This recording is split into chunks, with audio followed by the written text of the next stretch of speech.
오늘은 요한복음 4장 27절로 42절 말씀을 통해 우물가에서 예수님을 만난 사마리아 여인의 삶이 어떻게 변했는지 살펴보도록 하겠습니다. 오늘 말씀을 통해 여러분도 예수님을 인격적으로 만나시고 예수님이 주시는 참된 삶의 변화를 경험하는 여러분 되시기를 주의 이름으로 축원합니다. 우리가 아무리 30년, 40년 교회를 다녔다 할지라도 예수님을 만나지 못하면 진정한 삶의 변화가 없습니다. 여러분 가운데 팻 분이라는 가수를 기억하실 분이 있으리라고 생각하는데요, 1950년대와 60년대 엘비스 프레슬리에 이어서 두 번째로 레코드를 많이 팔은 4,500만 장이나 팔은 유명한 가수입니다. 이분이 교회는 다녔지만 진실한 신앙을 갖기 전에 힐튼 호텔의 그 나이트클럽에 노래를 부르러 많이 갔는데, 갈 때마다 호텔 측에 최고의 대접을 받았다고 합니다. 그 사장 힐튼이 쓰는 방을 내어주고, 또 사장의 전속 요리사가 와서 음식을 해주고, 힐튼 씨와 동등한 서비스를 받았는데, 어느 날 노래를 부르고 힐튼 씨가 묵는 그 방에서 잠을 자면서 그 힐튼의 초상화를 보면서 느낀 것이 있다고 합니다. 내가 이 힐튼 호텔에 와서 힐튼의 방에서 잠을 자고 그의 음식을 먹고 그의 초상화를 보고 있지만 정작 내가 이 힐튼 씨를 한 번도 만난 적이 없구나. 그때 드는 생각이 뭐냐면은, 내가 교회를 평생 다녔고 예수님에 대해서 많이 들었지만 내가 과연 예수님을 개인적으로 인격적으로 만난 적이 있었는가라는 생각을 하게 되었다는 것입니다. 그 결과로 나는 교회 생활은 오래 했지만 예수님을 만난 적이 없는 사람이야 라는 생각이 들면서 그 자리에서 회개하고 예수님을 찾게 되어서 주님을 만난 후로 그의 삶이 변화되어 복음성가를 부르고 또 간증을 하면서 수많은 사람을 예수님께로 인도한 아름다운 삶을 살게 되었다고 합니다. 우리도 예수님을 알되 마치 대통령을 아는 것처럼 예수님에 대해서만 알고 예수님과 인격적인 만남이 없으면 내 삶에 참된 생명이 없습니다. 요한복음 4장에 나오는 사마리아 여인도 예수님에 대해서 익히 들어 알던 사람이었을 것입니다. 예수님의 소문이 많이 퍼져 있었습니다. 그러나 우물가에서 어느 날 예수님을 인격적으로 만난 후에 그의 삶이 180도로 변하고 말았습니다. 예수님을 만나기 전에는 문란한 생활에 수치심을 느끼고 또 자기를 조롱하는 사람들을 피해 다니던 불행한 여자였습니다. 그러나 수가성 우물가에서 예수님을 만나 영원히 마르지 않는 생수를 줄 수 있다라는 그 말씀을 듣고, 주여 저에게도 이 생수를 주소서라고 외쳤습니다. 그리고 그때 예수님께서 내 남편을 데리고 오라 라고 하시면서 그의 문란한 생활에 대해서 고백하고 회개할 수 있는 기회를 주셨을 때, 그가 숨기지 않고 거짓말하지 않고 주여 저에게는 남편이 없나이다 하면서 자기의 잘못을 고백했습니다. 그때 예수님은 그 여인의 과거와 현재에 대해서 말씀해 주시면서 본인이 바로 그 여인과 온 이스라엘 사람들이 기다려온 메시아다라는 귀한 진리를 말씀해 주셨습니다. 예수님과의 솔직한 1대1 대화를 통해서 예수님을 구원자 메시아로 만난 이 사마리아 여인은 바로 그 순간에 자신의 영혼에서 샘솟는 생수가 올라오는 것을 체험했습니다. 그리고는 엄청난 변화를 경험하게 되었는데, 예수님을 만나고 경험한 그 변화를 한마디로 이야기하자면, 예수님을 만나면 영혼 구원에 대한 불타는 열정을 갖게 된다는 것입니다. 예수님을 만나면 영혼 구원에 관한 불타는 열정을 갖게 된다. 이것이 예수님을 만난 사람들의 대표적인 변화의 모습입니다. 성령을 만나면, 성령님이 임하시면 어떤 변화가 있죠? 우리가 세상 끝까지 이르러 증인이 된다고 했습니다. 이와 마찬가지로 예수님을 인격적으로 만날 때 우리가 만난 예수님을 세상 온 사람들에게 전하지 않고는 배길 수 없는 그러한 열정이 불타오르게 된다는 것입니다. 오늘 본문은 27절부터 시작이 됩니다. 이때 제자들이 돌아와서 예수께서 여자와 말씀하시는 것을 이상히 여겼으나 무엇을 구하시나이까, 어찌하여 그와 말씀하시나이까 묻는 자가 없더라. 사마리아 여인이 예수님이 메시아라는 사실을 발견하게 된 바로 그 시점에 마을에 음식을 사러 갔던 제자들이 돌아오게 되었습니다. 돌아와서 보니까 예수님이 어느 여인과 이야기를 하고 있었거든요. 참 이상한 광경이었습니다. 왜냐하면 그 당시 랍비들은 여인들과 말을 섞지 않는 관습이 있었기 때문에 그렇죠. 그것도 사마리아 여인과 이야기하고 있는 것을 보고 이상하게 생각을 했지만 아무도 질문을 하지 못했습니다. 왜냐하면 예수님과 대화를 나누고 있는 그 여인의 모습이 너무나도 진지해 보였기 때문입니다. 또 메시아시라는 것을 깨닫고 그 자리에서 일어나 얼굴이 상기된 모습으로 마을을 향하여 뛰어가는 그 여인의 모습을 보면서 무언가 아주 중요한 영적인 일이 벌어지고 있구나라는 것을 직감했기 때문에 예수님께 아무 질문도 하지 못한 것 같습니다.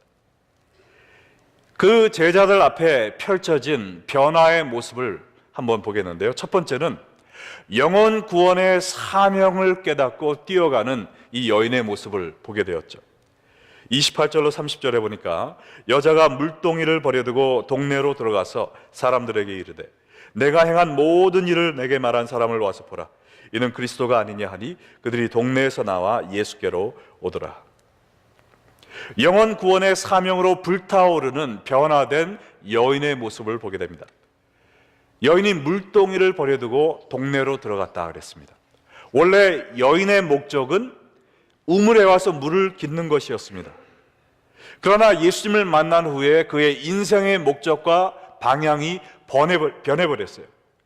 전에는 물을 길러 나르는 것이 그의 목적이었으나 이제는 영혼을 살리는 영혼의 생수를 길러 나르는 것이 그의 목적이 되었습니다.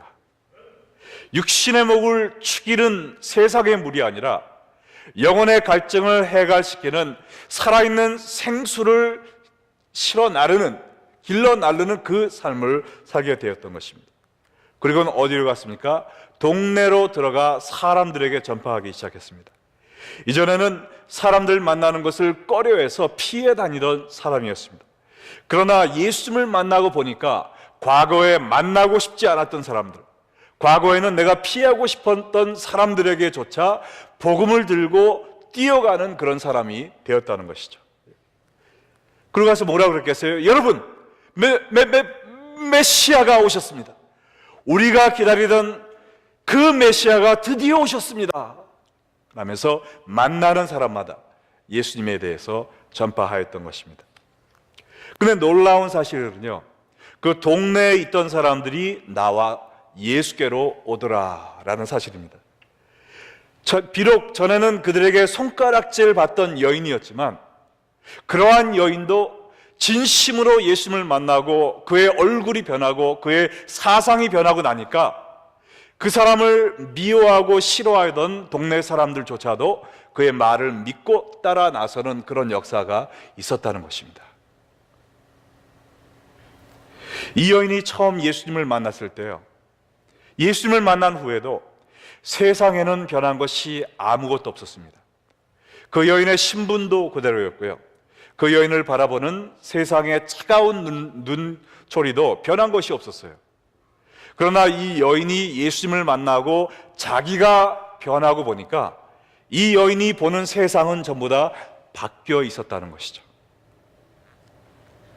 나는 수치스러운 창피한 여인이야, 수모 마땅해 라고 자신을 보았지만 이제는 예수님의 복음으로 깨끗하여진 자신을 보게 된 거예요. 저 사람들은 나를 손가락질한 사람이니까 나는 도망가야 돼 라고 생각했지만 똑같은 사람이었음에도 불구하고 그 사람들에게 이 복음을 전해 줘야 돼, 저 사람들은 이 복음이 필요한 사람이야 라고 다르게 보게 되는 것이에요. 내가 예수님을 만나고 내가 변하고 보니까 내 옆에 있는 세상이 다 변해버렸다는 것입니다. 얼마나 엄청난 변화입니까?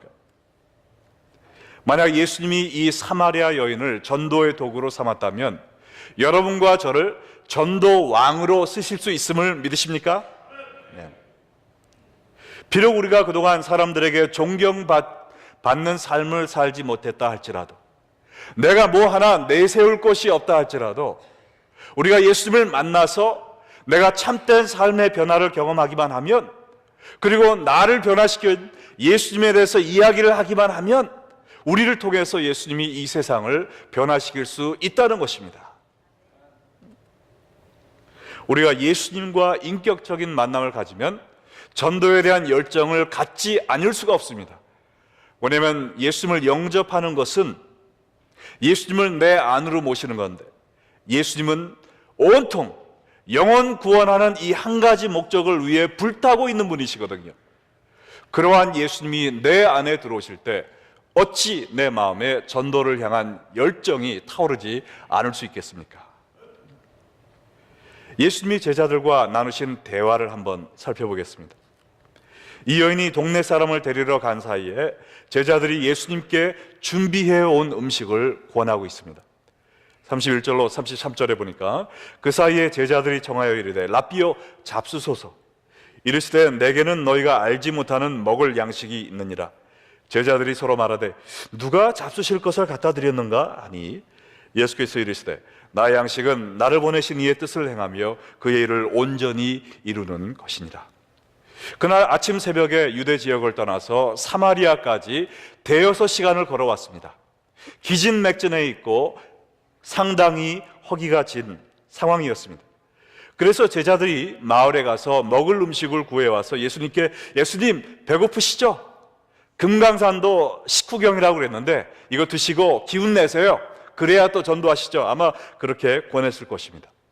그때 예수님은 이 제자들이 이해할 수 없는 대답을 하셨어요. 내게는 너희가 알지 못하는 양식이 있느니라. 나의 양식은 나를 보내신 이의 뜻을 행하며 그의 일을 온전히 이루는 이것이니라. 이것이 무슨 뜻일까요?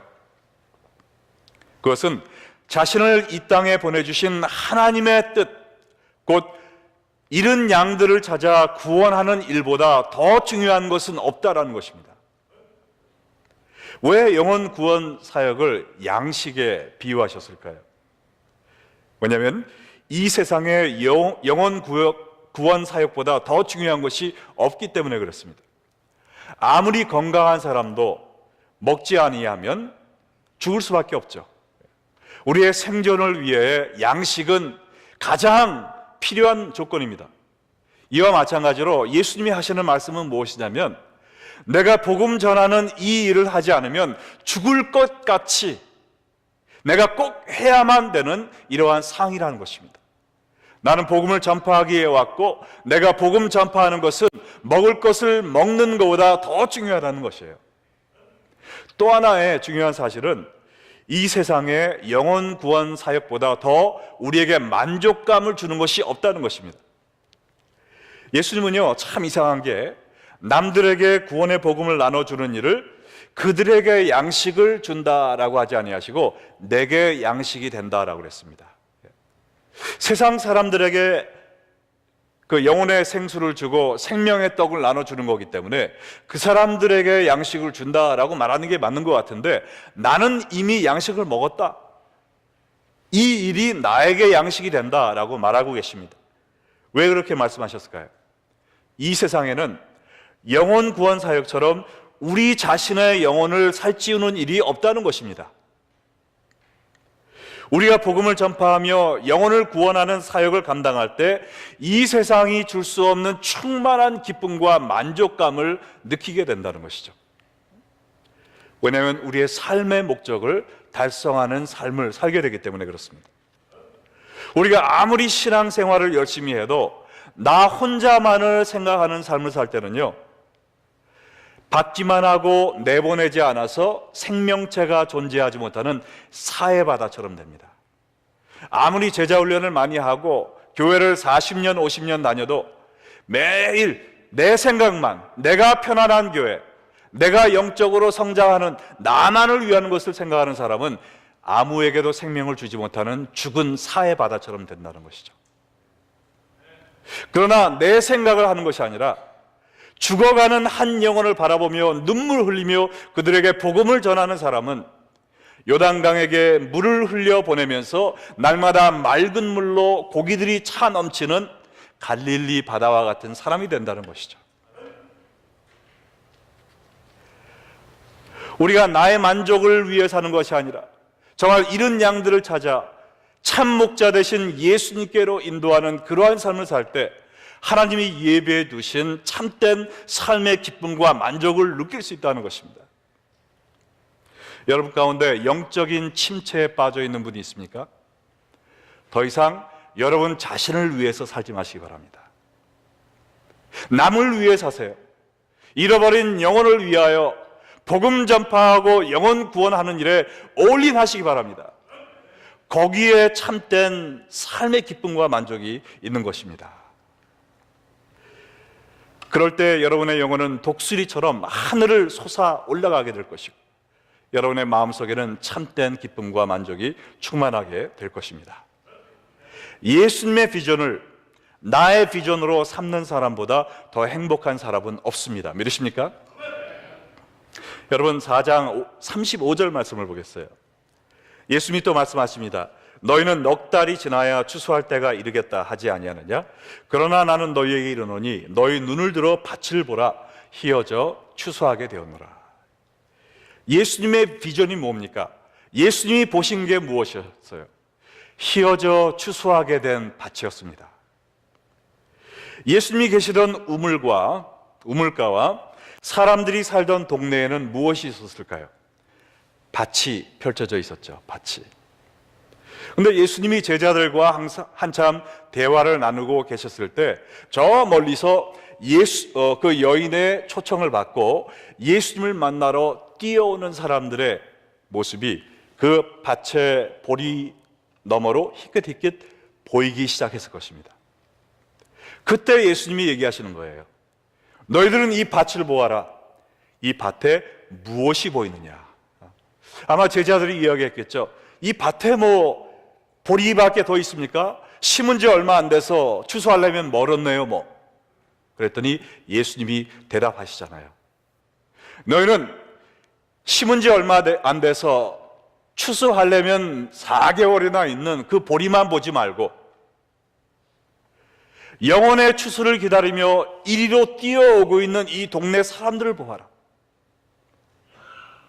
너희가 눈을 들어 이 세상에 나에게 기쁨과 만족을 줄 수 있는, 내가 이걸 사업을 심어놨으니까 내가 재물의 열매를 맺겠지, 자식 사업을 해놨으니까 이 아이들이 나에게 기쁨을 주겠지, 이 세상의 곡식의 열매와 추수를 바라보지 말고 지금 이 시간 당장 영혼의 추수가 필요한 그 영혼들을 바라보라는 것입니다. 우리는 지금 무엇을 바라보고 있습니까? 여러분은 무엇의 추수를 기다리며 살고 있습니까? 여러분을 만족케 할 이 세상에 사업이 잘 되고 사람들이 나를 알아주고 내가 권력이 더 세지고 그러한 열매와 추수를 기대하고 있다면 그러한 열매는 여러분에게 참된 만족을 주지 못합니다. 오직 희어져 추수하게 된 영혼의 곡식을 바라볼 때 우리가 하나님께서 우리에게 주신 사명을 완수하며 참된 만족을 누릴 수가 있는 것입니다. 여러분 매일 사람을 만날 때마다 무엇을 생각하십니까? 이 사람은 키가 얼마 되네, 뭐 인물이 어떠네, 뭐 돈을 얼마나 많이 벌었네, 얼마나 성공했네. 그것이 아니라 우리가 이 사람은 과연 예수를 믿고 구원받았는가, 그걸 가장 먼저 생각해야 될 줄로 믿습니다. 우리 자녀를 보면서 얘는 좋은 학교 나오고 좋은 직장 다녔으니까 나에게 기쁨이 되는, 자랑이 되는 자녀야, 그걸 생각하기에 앞서 내 자녀가 과연 하나님을 믿고 구원받았는지, 그걸로 인하여 더 기뻐하는 여러분 되시기를 주의 이름으로 축원합니다. 여러분, 추수에는 때가 있습니다. 아무리 나무에 열매가 많이 맺혀 있어도 추수하지 않으면 거기서 그냥 썩어 버리는 거예요. 더 늦기 전에 추수하라고 예수님이 일꾼을 부르고 있습니다. 거기에 응답해야 되는 거예요. 지금 오늘도 예수 그리스도에 대해서 이 복음을 듣지 못하고 날마다 죽어가는 숫자가 하루에 10만 명이랍니다. 하루에 10만 명이 예수님의 복음을 듣지 못하고 오늘도 매일매일 죽어가고 있어요. 예수님은 여러분이 이 일을 위하여 정말 나서 주시기를 바라고 있습니다. 그러기 위해서는 먼저 휘어져 추수하게 된 밭을 바라봐야죠. 여러분이 집에 가서도 식구들을 보면서 휘어져 추수하게 된 밭을 바라봐야 됩니다. 직장에 가서도 또 친구들을 만나도 제일 먼저 이거를 볼 수 있는 사람이 돼야 돼요. 부자들은 누가 부자가 됩니까? 봐도 다 돈이 될 만한 게 보인대요. 그런 사람들이 부자가 되더라고요. 전도자는 누가 됩니까? 가는 곳곳마다 눈을 들어보는 데마다 복음이 필요한 사람들이 보여야 돼요. 그러한 사람들이 전도자가 되는 것입니다. 하나님께서 저에게 5, 6년 전에 휘어져 추수하게 된 한인 1세 밭을 보게 해주셨습니다. 그전에는 저는 보지 못했어요. 저는 한인 2세, 동양인 2세 밭만을 보고 달려왔습니다. 그 전에 24년 동안 영어 목회만 했어요. 하나님이 영어 목회만 하라고 부르신 것으로 제가 소명 삼고 있었습니다. 근데 5, 6년 전에 이 시카고 땅에 많은 교회들이 어려움을 겪으면서 하나님의 백성들이 교회를 떠나고 길 잃은 양처럼 헤매는 걸 보면서 처음으로 1세들을 향한 안타까운 마음이 들기 시작했어요. 제 눈에 그들의 고통이 막 보이기 시작했습니다. 가슴이 저려올 정도로 마음이 아파오기 시작했어요. 그리고는 하나님이 문을 열어주셔서 우리 레이크뷰 교회가 한인 목회를 시작할 수 있도록 해주셨습니다. 그리고는 처음에 몇 년 동안은 하나님께서 영혼의 추수를 할 수 있는 교회로 우리 교회를 준비시켜 주셨어요. 예배와 말씀과 기도와 제자 훈련과 또한 구역 조직과 무엇보다도 전도 사역, 또한 말씀을 통한 삶의 변화, 이런 걸 통해서 점점 많은 교인들이 고백을 하기 시작했습니다. 전에는 목적 없이 교회를 다녔습니다. 그러나 이제 말씀을 통해 예수님을 만나고 보니 이제는 영혼 구원을 위해서 살아야 되겠습니다 라는 교인들이 점점점 많아지기 시작했어요. 우리 교인들이 눈을 열어 휘어져 추수하게 된 곡식을 바라보는 교인들이 많아짐과 동시에 하나님께서 우리 교회를 이 곡식 추수하는 교회로 써주시기 시작했습니다. 여러분들이 정말 주머니를 털어서 이 복음 전파를 위하여 라디오 설교 방송을 시작할 수 있도록 헌금을 해주셨어요. 또 매주 열심히 설교 CD를 만드시고 또한 유튜브 설교 영상을 만들어서 정말 이 시카고의 마켓마다 이 CD를 뿌리고, 처음에는 일주일에 한 번 노방전도 하던 것이 작년에는 일주일에 한 달에 한 번, 근데 작년에는 한 달에 2번, 금년에는 한 달에 3번씩 교인들이 마켓마다 나가서 춥던지 덥던지 가서 복음을 전하는 이 열정적인 영혼 구원에 올인한 교인들이 생기기 시작했습니다. 우리 김영옥 권사님은 금년에 80세입니다. 80세이심에도 불구하고 추운 겨울날 가서 눈보라를 맞으면서 CD를 전해주시는 그 모습을 보면 제가 눈시울이 뜨거워지지 않을 수가 없어요. 그 모습을 바라보는 하나님은 얼마나 기쁘시겠습니까? 하나님께서 또 길을 열어주셔서 정말 CGN TV를 통해서 전 미주와 캐나다와 남미까지 매주 말씀이, 복음의 씨앗이 뿌려질 수 있는 그러한 길을 열어주셨습니다. 이렇게 휘어져 추수하게 된 곡식을 바라보는 교인들이 점점 생기다 보니까 하나님이 추수의 때를 경험하게 해주셨어요.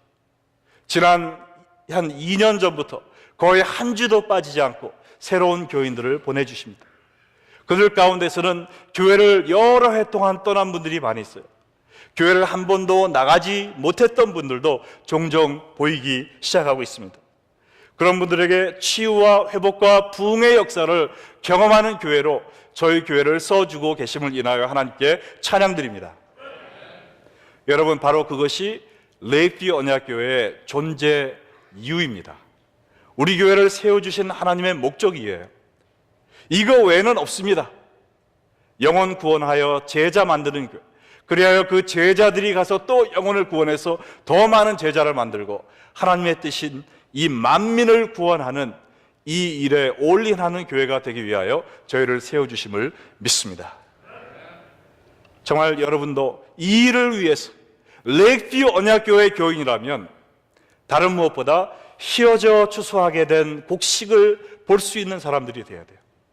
그래서 구역장들이 여러분에게 주일 설교를 다 카톡으로 보내주시면 혼자만 보고 그냥 치우지 마시고 친구들한테, 돈도 안 들어요, 그거는. 친구들한테 다들 보내주시면서 말씀을 통해서 이 복음의 씨앗을 뿌리시기 바랍니다. 앞으로 일하시느라고 또 교회를 못 나가는 분들도 많이 시카고에 있는 걸 알고 있기 때문에 4월 첫 주부터 우리가 오전 8시에 일부 예배를 시작합니다. 아직 교회 나가지 못하고 있는 그런 분들 초대하셔서 일부 예배로 꽉꽉 차서 더 많은 사람들이 이 복음을 듣고 구원 얻을 수 있는 우리 교회가 될 수 있도록 열심히 힘써 주시기를 주의 이름으로 부탁합니다. 근데 한 가지는요, 사람들을 주님께로, 교회로 인도하는 것만 중요한 것이 아니라 교회로 온 사람들을 따뜻하게 맞이하는 것도 전도입니다. 아무리 사람들이 우리 교회로 몰려와도 여러분들이 본척만척하고 그냥 내가 친한 사람들하고만 있으면 그 사람들이 쭈삣쭈삣 대다가 그냥 친구를 사귀지 못하면 몇 주 내로 다 떠나가게 돼 있습니다. 여러분 집에 손님을 초대해 놓고 그 손님은 그 거실에 그냥 앉아서 있게 하고 식구들끼리만 앉아서 밥 먹는 사람이 있습니까? 없죠. 근데 우리 교회에 새로 나오신 분이 아무도 모르고 가만히 서 있고 쭈삣쭈삣하게 앉아 있는데 내가 친한 잘 아는 사람들끼리만 옹기종기 모여서 식사하고 있으면 뭐가 다릅니까? 우리는 교회에 처음 찾아 나오신 분들이 정말 그분이 잘 정착하실 때까지 VIP로 귀한 손님으로 모셔야 됩니다. 혼자 있게 하면 안 돼요. 적어도 한 3개월간은 화장실까지 따라가야 됩니다. 그래서 이 교회 오니까 나를 정말 따뜻하게 맞아주시는구나, 여기 오니까 하나님이 나를 사랑하시는 것을 느낄 수 있어, 그런 마음을 느낄 수 있도록 여러분이 새로 오신 분들, 설사 과거에 무슨 일이 있었다 할지라도 그건 다 잊어버리세요. 새 교회에 왔습니다. 하나님을 찾기 위해 오신 분들 따뜻하게 맞아주시기 바랍니다. 할렐루야. 이렇게 영혼 구원을 위해 불타는 열정을 갖 주를 섬기는 여러분들 되기를 주의 이름으로 축원합니다. 자, 근데요, 왜 우리가 영혼 구원을 이렇게 중요하게 여겨야 되냔 말이죠. 영혼 구원의 최우선권을 둬야 하는 삶을 살아야 될 이유가 무엇입니까? 오늘 36절에 보니까 예수님이 뭐라고 말씀하셨습니까? 여기에 보니까 영혼 구원의 동기와 상급에 대해서 나와 있어요. 거두는 자가 이미 삭도 받고 영생이 이르는 열매를 모으나니 이는 뿌리는 자와 거두는 자가 함께 즐거워하게 하려 함이라. 거두는 자가 이미 삭을 받았다 그랬습니다. 일반적으로 품삯은 일을 한 후에 받는 것이 정상이죠. 그러나 추수는 1년 농사에서 가장 중요한 때입니다. 또 일손이 제일 많이 필요한 때죠. 그래서 이 추수 때는 먼저 품삯을 주고 일꾼을 쓰는 경우도 많다고 합니다. 그래서 하나님은 영혼의 추수를 하는 사람들에게 먼저 품삯을 주셨다고 그랬어요. 우리에게 주신 품삯이 무엇입니까? 구원의 선물이죠. 우리는 이미 이 구원이라는 이 세상에서 가장 값진 선물을 받았습니다. 이거보다 더 귀한 게 어디 있습니까? 또 더 무엇을 바라겠습니까? 예수님의 십자가의 고통으로 인하여 하나님의 은혜로 인하여 내 죄를 용서해 주시고 나 같은 죄인을 하나님의 자녀 삼아주신 이 구원의 선물 받은 그 감사와 감격을 가지고 거리로 나가서 복음을 외치라는 것입니다. 전도는요, 하나님께 무엇을 받기 위해서, 더 큰 축복을 받기 위해서 하는 것이 아닙니다. 이 구원의 선물 받은 것이 너무나도 감사해서 이미 받은 이 삭에 대한 보답을 하기 위해서 나가는 거예요. 이 구원의 선물을 받지 못한 자는 입이 10개가 있어도 전도하지 못합니다. 내가 없는 것을 어떻게 남에게 나눠줄 수 있겠어요? 그러나 참된 구원을 받은 자는 입이 없어도 몸짓 발짓을 다 해가지고도 복음을 전하지 않을 수는 없다는 거예요.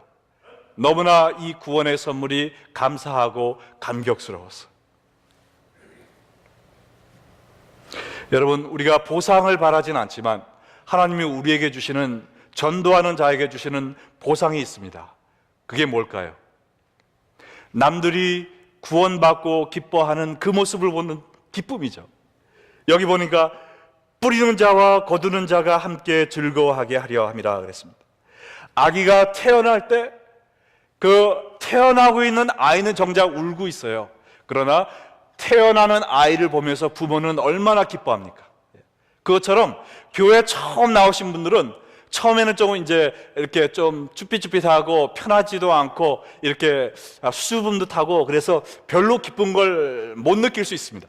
그러나 그분들을 인도한 사람들의 얼굴에는 막 빛이 납니다. 목사님, 제가 얘기한 그분이요, 오늘 왔어요. 예. 막 너무 기뻐서 날뛰는다는 것은 좋지 않은 표현이죠.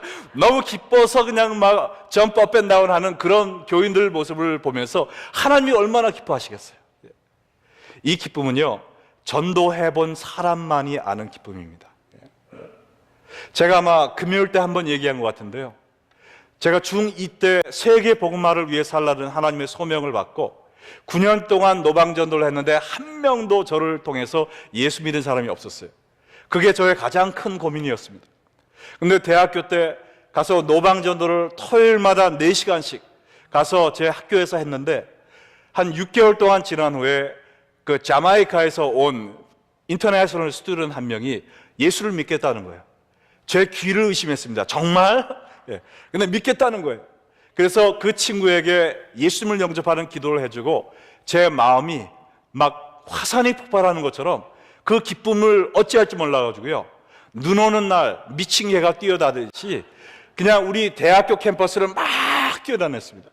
근데 사람들이 저 한국 학생 하나 미쳤네, 이제 또 돌아왔네, 예. 그러는 것 같아가지고 그 옆에 흐르는 도랑가로 내려갔어요. 거기서 무릎을 꿇고 제 손을 하늘에 높이 들고 하나님께 감사의 기도를 드렸습니다. 제 눈에서는 이미 감사의 눈물이 흐르기 시작했어요. 하나님, 한 영혼을 천국으로 인도하는 것이 이렇게 기쁘고 값진 일이었군요. 이렇게 보람 있는 일이라면 제 평생을 이 일을 위하여 헌신하겠습니다 라고 목사가 되기로 재헌신한 그 기억이 아직도 생생합니다. 여러분은 이 전도, 한 영혼을 하나님의 품으로 인도하며 느끼는 이 감격과 감사의 느낌을 아십니까? 경험하면서 사십니까? 근데요, 우리가 한 영혼을 구원할 때 우리가 느끼는 기쁨보다 더 큰 기쁨을 느끼는 분이 있습니다. 누굽니까? 여기 보니까 뿌리는 자와 거두는 자가 함께 기뻐한다고 그랬어요. 거두는 자는 우리죠. 뿌리는 자는 예수님이십니다. 십자가 위에서 피 흘리심으로 말미암아 구원의 씨앗이 되어 땅에 묻혀버리셨어요. 그 씨앗을 통하여 구원의 열매가 자라나고 우리는 그 열매를 거두는 것입니다. 정말 탕자가 돌아왔을 때 눈물 흘리며 기뻐하던 그 아버지의 심정처럼 여러분이 전도의 삶을 살 때 나만 기쁜 게 아니라 하늘의 하나님이 기쁘시단 말입니다. 그거보다 더 보람된 삶이 어디 있겠습니까? 돈을 아무리 벌은즉 그 기쁨을 우리가 경험할 수 있겠습니까? 영혼 구원의 동기와 상급은 바로 이것이죠. 내가 이미 구원의 선물을 받았기 때문에, 또 한 영혼이 천국에 들어가는 것을 보면서 내가 참된 기쁨을 느끼고 하나님께 영원한 기쁨을 드릴 수 있기 때문에 우리가 복음을 전하는 것입니다. 여러분 가운데서는 근데요 목사님, 저는 못해요. 말주변이 없어서요. 성경 말씀을 잘 몰라서요. 저는 아무것도 못해요 라고 하는 분이 있다면 마지막 영혼 구원의 능력에 대해서 잠깐 들어보시기 바랍니다. 전도는요, 어려운 것이 아니라는 것입니다. 어렵다는 생각을 버리세요. 37절과 38절에 보니 그런즉 한 사람이 심고 다른 사람이 거둔다 하는 말이 옳도다. 내가 너희로 노력하지 아니한 것을 거두러 보내었느니 다른 사람들은 노력하였고 너희는 그들이 노력하는 것에 참여하였느니라. 우리는 심지 않은, 노력도 안 하는 것을 거두게 해주신다는 것입니다. 심으신 자는 하나님이세요. 또 많은 사람들 통하여 또 복음의 씨앗을 뿌리시고 우리는 그것을 쉽게 거두게 하신다는 것입니다. 얼마나 쉬워요. 거두기만 하면 되는데. 39절에 보면 여자의 말이 내가 행한 모든 것을 그가 내게 말하였다 증언하였더니 그 동네 중에 많은 사마리아인들이 예수를 믿었도다 얘기하고 있습니다. 그러나 그 다음 절을 보면 이 여자가 그들을 구원한 게 아니에요. 40절로 42절에 보니까 사마리아인들이 예수께 와서 자기들과 함께 유하시기를 정하니 거기서 이틀을 유하심에 예수의 말씀으로 말미암아 믿는 자가 더욱 많아 그 여자에게 말하되 이제 우리가 믿는 것은 내 말로 인함이 아니니 이는 우리가 친히 듣고 그가 참으로 세상의 구주이신 줄 알미라 하였더라. 할렐루야. 여자의 말을 듣고 구원받은 것이 아니라 예수님을 만나고 예수님의 말씀을 듣고 구원받았습니다. 우리가 누구를 내가 구원해야 된다는 그런 부담감을 가질 필요 없다는 것이죠. 우리는 예수님의 손에 들린 도구에 불과합니다. 예수님이 가라는 대로 가고 우리가 만난 예수님을 이야기만 하면 돼요. 그러면 예수님이 그들을 전도하시고 성령님이 그들을 하나님께로 인도하신다는 것입니다. 그러나 내가 먼저 예수님을 만나고 나를 변화시킨 예수님을 소개하는 것은 우리가 해야 되겠죠. 그 다음에는 모든 것을 다 하나님이 해주십니다. 여러분과 제가 구원받는 것도 다 하나님의 은혜이고 십자가에서 보여주신 예수 그리스도의 사랑입니다. 우리가 이 사랑을 가슴속 깊이 깨닫고 내 삶이 먼저 예수님의 말씀에 부딪혀 깨지고 변화되어야 되겠습니다. 그렇지 않으면 구원받지 못해요. 30년 40년 다녀도 예수님을 내가 만나고 회개하고 주님을 내 마음에 모셔드리지 못하면 구원받지 못합니다.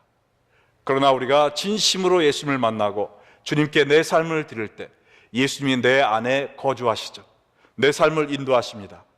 영혼 구원을 위해 오신 예수님의 눈이 나의 눈이 되고 그의 입술이 나의 입술이 되고 그의 손이 나의 손이 되어서 눈을 들어 볼 때마다 다른 것이 보이는 것이 아니라 휘어져 추수하게 된 밭이 보이는 것입니다. 그리고는 가서 얘기하는 거죠. 그때 그 사람들이 예수님을 만나기 위해 달려나오고 그 사람들에게 하나님의 말씀이 전파될 때 그들이 변화되고 예수님의 제자로 변화되는 이것을 바라보며 하나님도 기뻐하시고 우리도 기뻐하시고 우리의 주위 사람들은 또 구원의 기쁨을 경험하게 되는 것, 이것이 바로 우리 교회를 향한 하나님을 믿는 모든 백성을 향한 하나님의 뜻임을 믿으시기 바랍니다. 오늘 우리가 성찬식을 거행하는데 이 성찬식의 의미는 무엇입니까? 나를 위하여 구원의 씨앗이 되기 위하여 몸과 피를 다 희생하며 이 땅에 묻혀버리신 예수님을 기념하는 것입니다. 그리고 그 예수님이 우리를 위해 돌아가셨습니다. 예수님이 여러분을 돌아가셨습니다 라며 예수님의 죽으심과 돌아오신 것을 선포하는 것입니다. 오늘 우리가 성찬식에 참여하면서 주여 저를 위해 돌아가신 주의 은혜 너무나 감사합니다. 이 은혜에 보답하는 가장 큰 방법은 예수님의 사랑을 남에게 전하는 것인 줄 믿사오니 저도 이 구원의 복음을 전하며 주의 길을 쫓아가는 제가 되게 하여 주시옵소서. 기도하는 여러분들 치기를 주의 이름으로 축원합니다.